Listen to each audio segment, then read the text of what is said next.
سب سے پہلے اپنی منزل اور اپنے مقصود کو متعین کرنا ضروری ہوا کرتا ہے۔ دنیا کے معاملات میں بھی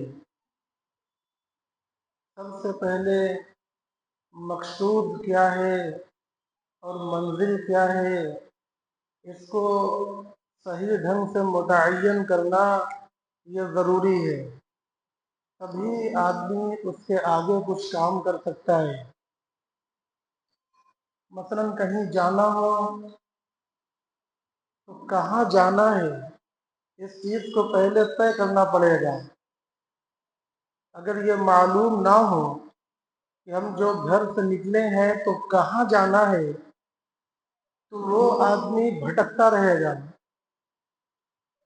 ادھر ادھر حیران اور پریشان رہے گا، اور اس کے اندر جو طاقت ہے، جو قوت ہے، جو اللہ نے اس کو صلاحیت دی ہے، وہ طاقت و قوت ختم ہو جائے گی، وہ صلاحیت ختم ہو جائے گی، مگر وہ کسی منزل پر نہیں پہنچ پائے گا۔ اسی طریقے سے کوئی کام کرنے میں بھی پہلے اس بات کو آدمی طے کر لیتا ہے کہ ہمیں فلاں کام کرنا ہے، پھر اس کے بعد اس کی فکر پیدا کرتا ہے، پھر اس کے لیے محنت اور جد و جہد کرتا ہے، تو پھر اس کام تک پہنچ جاتا ہے اور کامیابی حاصل کر لیتا ہے۔ بالکل اسی طرح سمجھنا چاہیے کہ ہمارے دین کا معاملہ بھی ہے، ہماری زندگی کا معاملہ بھی ہے۔ سب سے پہلے ہمیں اپنی منزل، اپنے مقصد اور مقصود کا پتہ ہونا ضروری ہے، اور پتہ ہونے کے بعد پھر اس کے بارے میں فکر کا ہونا ضروری ہے۔ فکر ہونے کے بعد ابھی کافی نہیں ہے، اب اس کے بارے میں محنت، جد و جہد، تدبیریں، مشورے، تمام چیزیں بروئے کار لانا ضروری ہے، تب آدمی اپنی منزل مقصود تک پہنچ پائے گا۔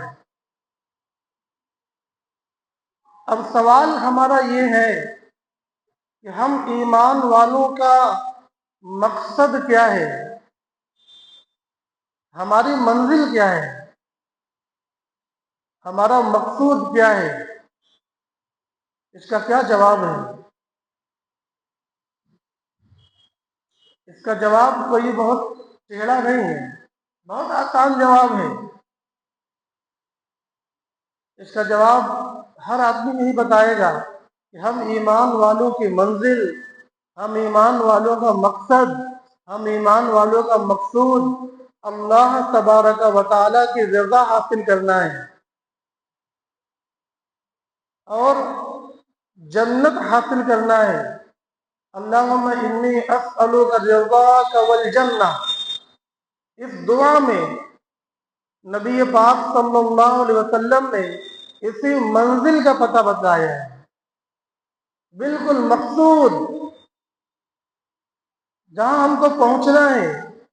یہ صرف دعا نہیں ہے، اس کے اندر تنبیہ ہے، اس کے اندر تعلیم ہے ہمارے لیے۔